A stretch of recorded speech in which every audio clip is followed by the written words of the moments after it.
Hi, I'm Rachel Dillon. And I'm Marcus Dillon.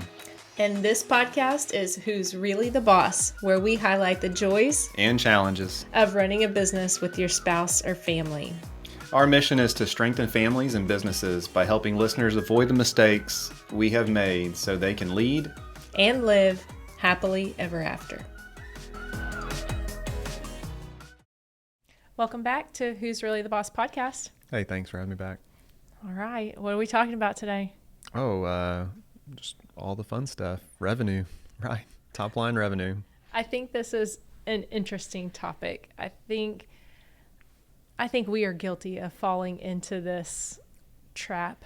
Lots of others are definitely guilty of falling into this trap just in conversations that we have with friends who are business owners and clients who are business owners of a revenue comparison, and not profitability comparison, but a total top line revenue comparison trap of, do you know how much they make? Do you know how much their business brings in?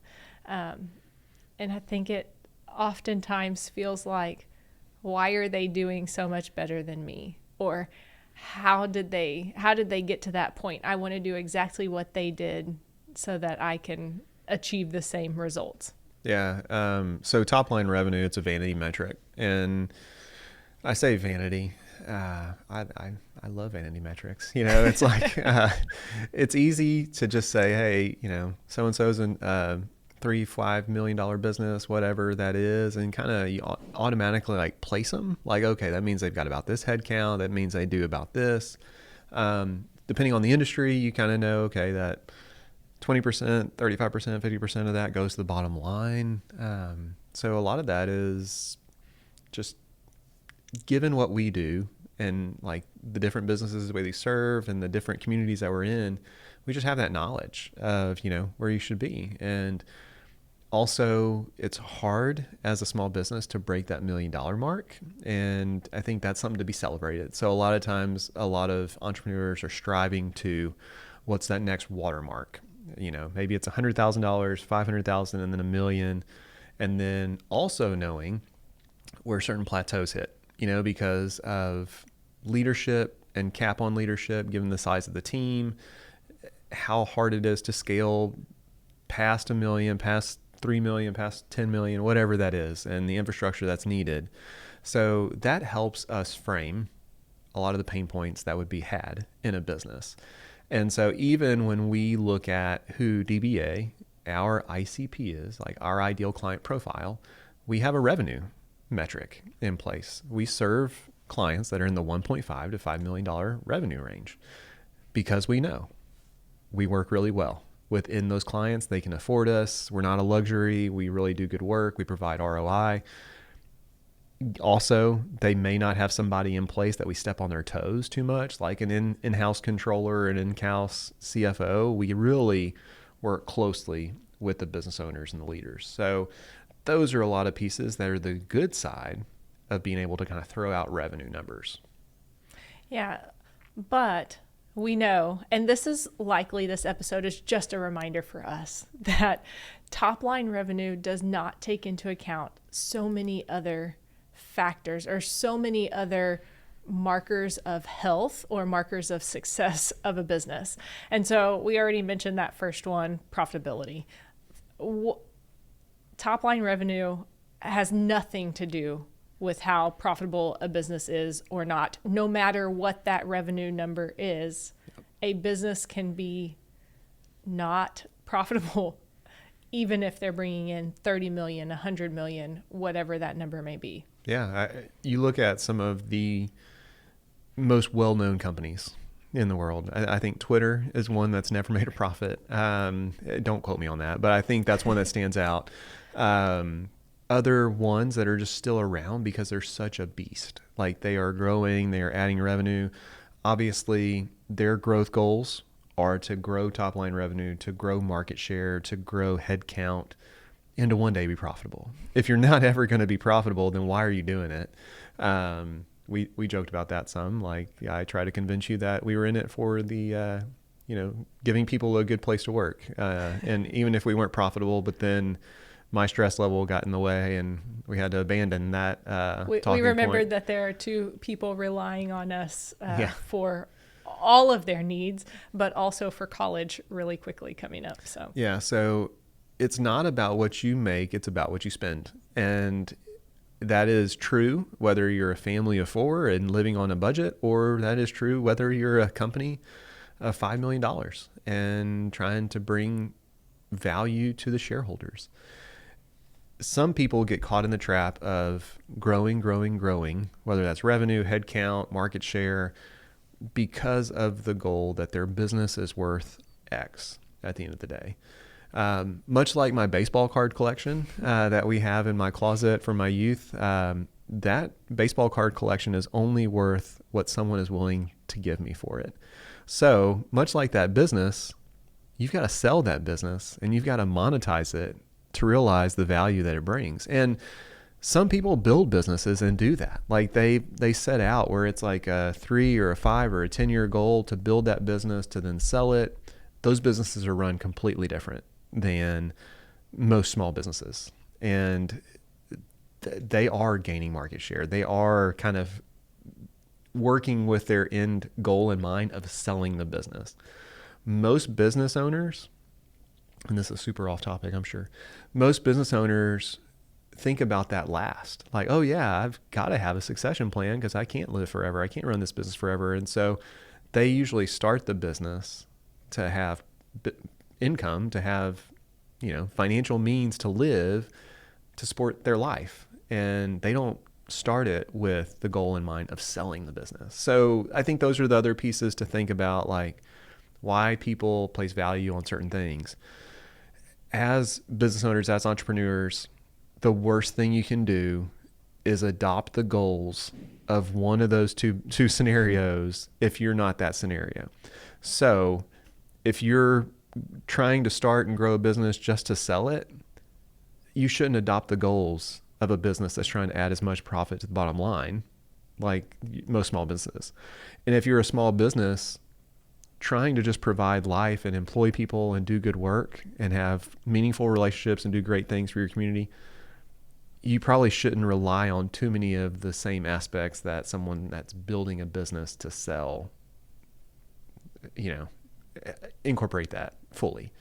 There are books like Built to Sell, and not to say that that isn't a very good book and it should incorporate into all businesses. That's just about delegation and setting people up for success. The scenario that's taught there in that book, I don't want to give anything away, but sometimes you don't even have to sell the business, right? You just operate it and it becomes more passive in nature than active. And so all that to say, I probably went way down a rabbit hole there. But yeah. I don't know. I'll go off topic with you on that. You mentioned the book Built to Sell, and that is something that we just did for our clients and received really good feedback. We took time at our retreat with our team and we purchased 3 books that we felt passionate about. So I think you chose one, I chose one, Leslie chose one, and we had the team write a personal handwritten note inside of each book to give to a handful of their clients that they work with.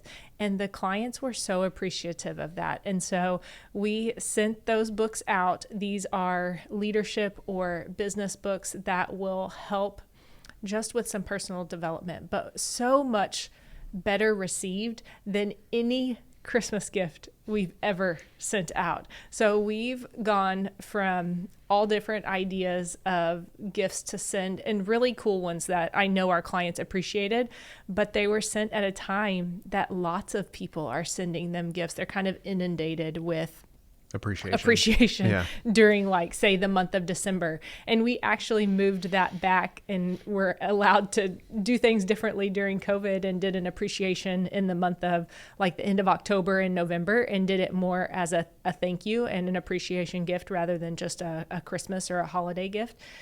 But this one, I think, was so unexpected and was so personal. for each one of the people who received it. So Built to Sell was one of those books that we sent out, but just for any listeners that serve customers, that value relationships and even education with their clients, that is something that I think has really gone a long way that our team was able to do. Yeah. And like you said, if anybody's listening to this, it sounds cool. It sounds like a win. I'll tell you the messy side of that. Like, we bought these books 6 months ago and they've been sitting on our office floor. They were not intended to go out in May. They were intended to go out in December.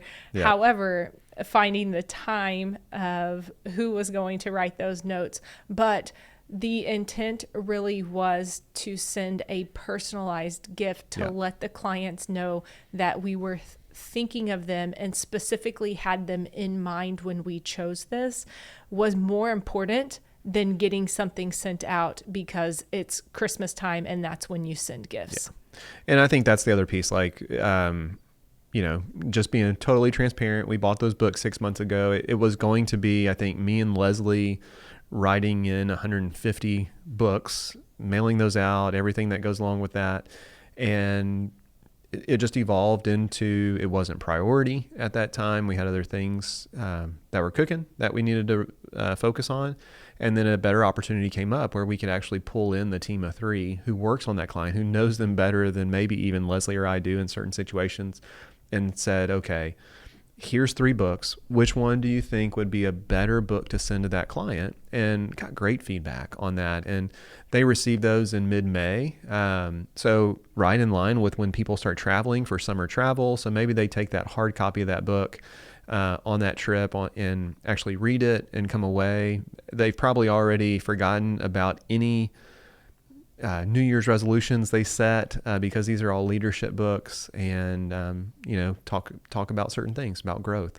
And so, yeah, it was great. Hopefully we can continue to do something like that. The other thing that was kind of cool is some of these books are so widely known. So Built to Sell, Atomic Habits, and Undistracted. So all 3 of those books may have already been read, but people listen to books. People get the digital download. So it's just a tangible thing you can stick on a bookshelf and refer to it every once in a while. So we did have that come up. Someone already read the book that we sent them and they're like, oh, I love this book. Thanks for sending me a hard copy. Or they can give it to somebody else. Well, it's got something written in them for only them. So hopefully they don't do that. But that's what I think. If you have the physical copy, you can say, hey, I really think you should read this, and you can borrow mine. Maybe not give it to them, but lend it out. Okay, back on topic. Moving back. And this is also just when looking at top line revenue comparison, you mentioned it, that different industries have different, profitability averages or norms within their industries. And so that happens because of cost structure. Cost structure is different of what they're producing or what service they're providing. So that's something else that top line revenue does not take into account. No. And so you got to look at the whole picture, right? And so cost structure, whether majority of the costs relate to labor or material, if you're producing something, whether it's a house or a widget or an iPhone, whatever that is, most people that we deal with are professional service. So their biggest cost is labor. And most professional services have always been, like, rule of thumb, a third, a third, a third. So a third goes to labor, a third goes to overhead, and a third goes to profit.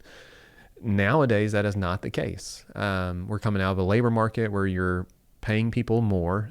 You probably haven't raised your prices like you need to, but you're paying your people to stick around. So labor for most professional services is probably increasing. And I would say maybe to the 40, hopefully not 50% mark. Your overhead is likely decreasing because you're getting more efficient with technology. Technology cost is something that you need to pay attention to because we would include that in overhead. But maybe you're able to do more with less overhead. Also, the other big part of overhead for businesses for years was rent. And people are just rethinking real estate and rent. And so maybe that's only 5% of your total budget, but if it's not there anymore, that's 5% more to be spent on team or bottom line. So, but yeah, I would say depending on the industry, there are some certain parameters and certain KPIs we look at for where those industries should fall. And I just presented on this in another setting. There's certain things that you compare to others. There's certain things that you compare to your previous self. And then there's other things that you just compare to the future that you want to have. And so it is very hard to get caught in a trap of comparing yourself to others in all aspects of life. And if you compare yourself to others just based on top line, that's okay within a certain extent, because that'll help you kind of frame out, okay, if I'm a professional services firm, maybe I provide chiropractic services, and I know that a chiropractor should be spending this on rent, this on team, this to profit. That's going to change for a $200,000 chiropractic office to an $800,000 to a $2 million, and those are the pieces that kind of help guide you about where you should be making decisions. That's important. That is not as important as comparing yourself to where you previously were. And you just want to make sure if your path is set for growth, you want to be growing, I would say, bottom line. If you can be growing bottom line as your first priority, and even if top line stays the same and you've come across some cost efficiencies, like that is to be celebrated more so than growing top line revenue. And I know that it's all about growth at all costs and everything we do today, and 10x and all this crap that people talk about.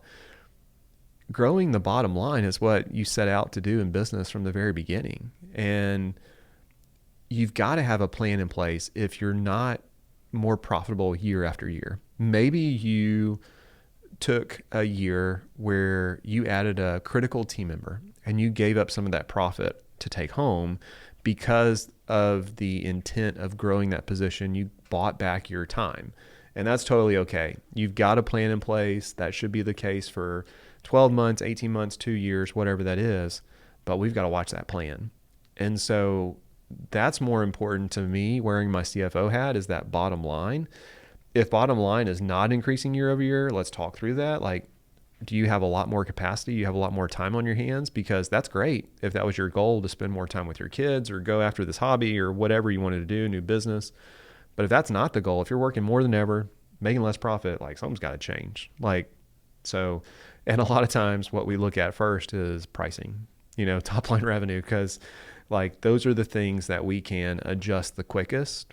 Pricing is the number one thing that you can dial in and increase immediate results. And so pricing is going to be the main thing, which is top line revenue, right? Yeah. And you spoke to kind of growth, looking at profitability and bottom line, but top line revenue also doesn't take into account growth potential. Yeah. So looking at someone who has a $4 million business, but they have no room for growth, no plan for growth, that there's just no way, they are capped out with what they're currently providing, versus somebody who's maybe at a 1 to 2 million but has the capacity and the plan to do so much more down the road, that they're looking at becoming a $10 million business.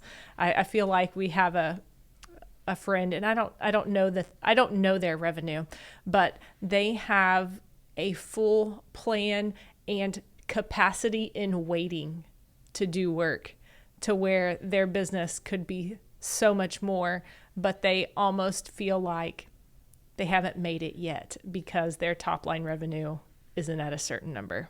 Who are you going to give me some initials here? I'm Is not. it me? I'm not. We're not gonna go there. No, it's not you. Okay. So I think the other thing to keep in mind, and this is why all business owners need that advisor circle, like whoever that you can bounce ideas off of and get an independent perspective on your business. We've got clients that for that next incremental number, to take the business from 5 million to 10, we can ask important questions like, what is the pain involved with that? Like, what would it take to grow that extra 5 million? How many more patients would we have to see? How many more houses would we have to build? Whatever that is, what would the team look like? Do you want to manage double or triple the workforce that you have today? Like, are you that leader?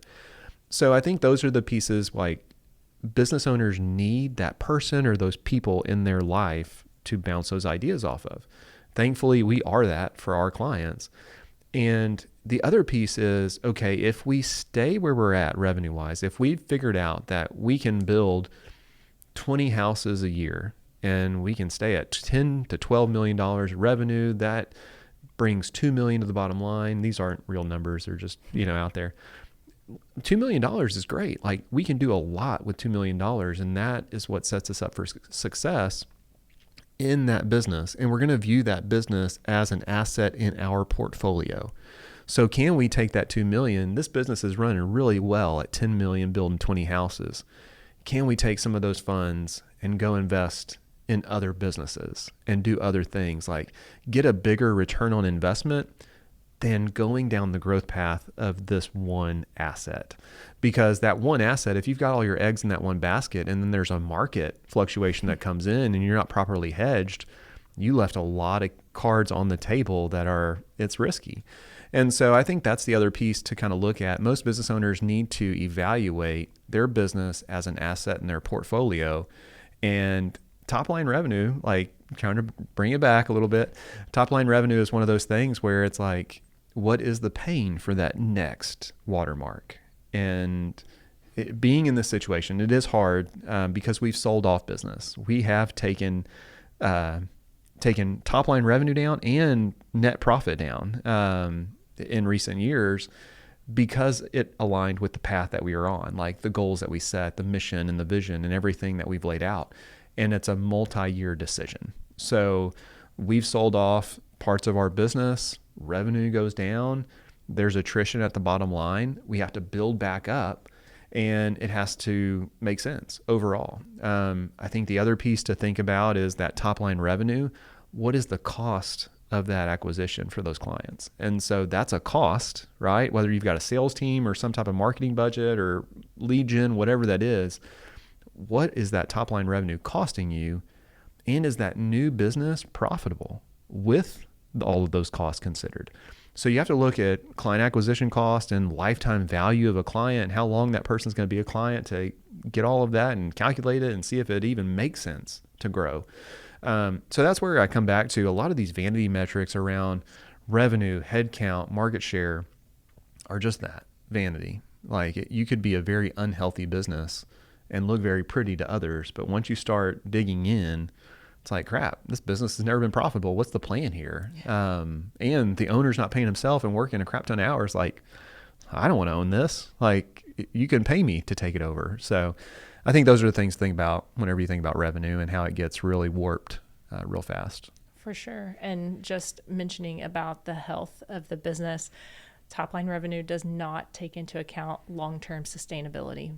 So do you want, this very, very high top line revenue, but it's only for a year or 2 years because it's not sustainable, whether that's from the market or from your team or just yourself wanting to work the way that you've worked? Yeah, I think, using us as an example, if we wanted to grow from 3 to 5 million, which I was dumb enough to think that was a goal at one point, and which may is still kind of funny because we have talked numerous times about the pain of going from a $2 million business to a $5 million business, and how the majority of the time it is not worth enduring the amount of pain to go from one to the other, or you put things in place so that you don't have the same profit margin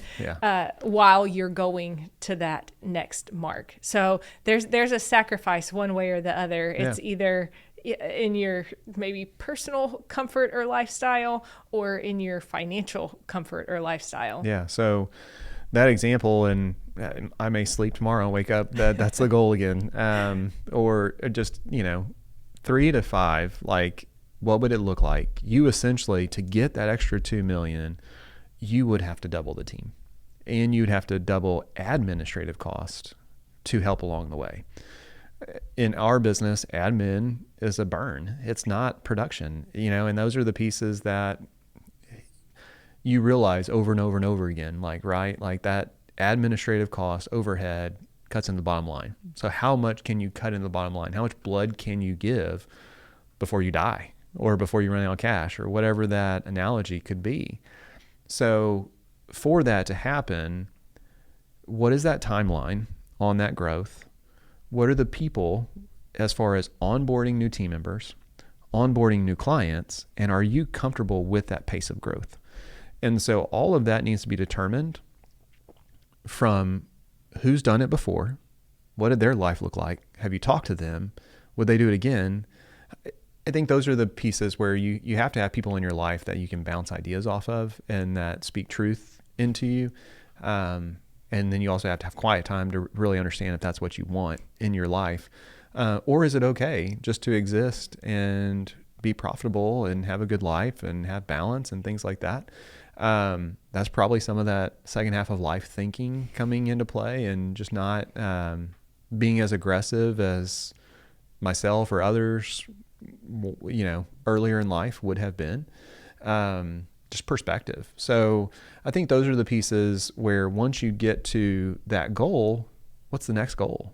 Like, it's likely you've grown and then you're back to that same net profit that you had at 3 million, but now you have a whole lot more people and a whole lot more risk and a whole lot more stress, because there's always going to be market fluctuations. There's always going to be a pandemic around the corner that you have to pivot really hard on and steer the ship. So it's much easier to steer a smaller ship than it is a larger one, and I think those are some things to keep in mind whenever you set out with what is the right revenue mark for your business and the goals that you've set. Yeah. And if we haven't hit it explicitly enough, top line revenue does not take into account your lifestyle preferences and goals, your value system, and what you want to spend your time on, what you want your life to look like. Yeah, I think value to a business owner needs to be more than just the value of their business. And you have to set out what truly drives you as an individual. Maybe you don't have a family. Maybe you don't have other things in life other than this business. The hard thing there is the people that you work with do. And so your dream isn't their dream, and you are the owner or you are the leader, and they've got other priorities in life, And so I think that's where empathy and knowing that you can't grind somebody into the ground, like that's horrible. And that's where I think our profession is and has been for years. And that's just the realization that hopefully more people get to. And growth is going to be natural if you pay attention to pricing and you pay attention to profitability and always keep that in line. Just the rate of growth is something that you need to plan for. And you've hit so many good things to where hopefully people leave today listening that it's not all about top line revenue. It's not all about that vanity metric that we all set, because at the end of the day, that doesn't tell you about the quality of that person's life or their net profit. How many people are happy within their business? Are they fulfilling their client responsibilities? Are they really truly serving people well or delivering a product that's of quality?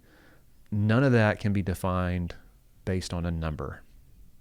Yeah, and it's an easy data point to set, and it's an easy data point to track, and it's not a bad goal to have, but it's very important to assess your life when you hit that goal, or to assess how does that feel at that top line revenue mark, or how does it feel if you're, sacrificing everything to get there, and just knowing it's okay to adjust that. It's okay to say, oh, I didn't really want that anymore, and I am going to focus my time and energy here, or I am good with this, and my new goal is maybe a profit margin, or my new goal is client experience, and how can I serve others better? Yeah. And so I think that there are a lot of things to look at, even though top line revenue is a very easy metric to pull, and definitely easy to spout off to other people. Yeah. And I think once you set that goal, talk to somebody else who's been there, like that's in a similar industry or very similar business. And, just that way you can be aware of what's coming down the road, what pain may exist, what hurdles may exist. We have a friend who, she hit $5 million in single owner firm, great profit margin at that rate. And, her comment to me was, hope I never do that again, And so, and in this particular individual, she hit that. And then the very next year, life starts throwing you curveballs. Like her son was in a major accident. She broke her foot or ankle or something. And then, just stuff happens. And it's like, man, but she's actually, proud of her. And she's gone on more vacations and kind of had this buildup of stuff that she wasn't able to do. And probably life's working on her, chipping away at like perspective. And I think she'll still do a really healthy amount of revenue. Maybe not as much profit because she just realizes I can't spend it all. Like, something's going to happen. But talk to people like that and realize like, man, is it worth it? Is it worth it for that next $1 million or $2 million or double in size? Do the people that you thought would be on the journey with you, are they no longer there? And is it not as fun? And so I think those are all the pieces to talk about when you look at top line revenue and how that works with growth and how it works with net profit and ultimately kind of brings it full circle with the life you want to live. Yeah, absolutely. Well, thank you for this conversation. I know that it's a great reminder for me personally, and hopefully it's a good reminder for others. Yeah. Thanks for leading it. Thanks for hanging with us to the end of another episode. If you have thoughts, comments, or feedback you would like to share, please leave us a comment or review on your favorite podcast listening platform. Be sure to subscribe to our podcast so you don't miss any future episodes. Join us again next week for another great conversation.